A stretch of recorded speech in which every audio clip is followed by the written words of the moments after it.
ఇప్పటికే graduates, teachers, స్థానిక సంస్థల కోటాలో ఎమ్మెల్సీల ఎన్నికలకు సంబంధించి అధికార, ప్రతిపక్ష పార్టీలు అభ్యంతరాలను ప్రకటించగా, తాజాగా ప్రతిపక్ష వైఎస్ఆర్ కాంగ్రెస్ శాసనసభ్యుల కోటాలో జరిగే శాసన మండలి సభ్యుల ఎన్నికకు అభ్యర్థులను ప్రకటించింది. ఈ మేరకు వైకాపా అధినేత జగన్ ఇద్దరు అభ్యర్థుల పేర్లను ఖరారు చేశారు.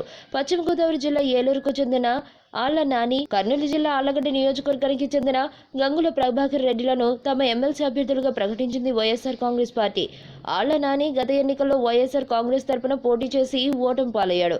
గంగుల ఇటీవలే తెలుగుదేశం పార్టీని వీడి వైకాపా తీర్థం పుచ్చుకున్నాడు. అయితే శాసనసభ్యుల కోటాలో రెండో అభ్యర్థిని గెలిపించుకోవడం వైఎస్ఆర్ కాంగ్రెస్ పార్టీకి కత్తి మీద సాము. దాదాపు 20 మంది ఎమ్మెల్యేలు వైఎస్ఆర్ కాంగ్రెస్ ను వీడి తెలుగుదేశం పార్టీలో చేరారు. తెలుగుదేశం పార్టీ గనుక అదనపు అభ్యర్థిని పోటీలో నిలిపితే ఫిరాయింపుదారుల ఓట్లు కీలకమవుతాయి.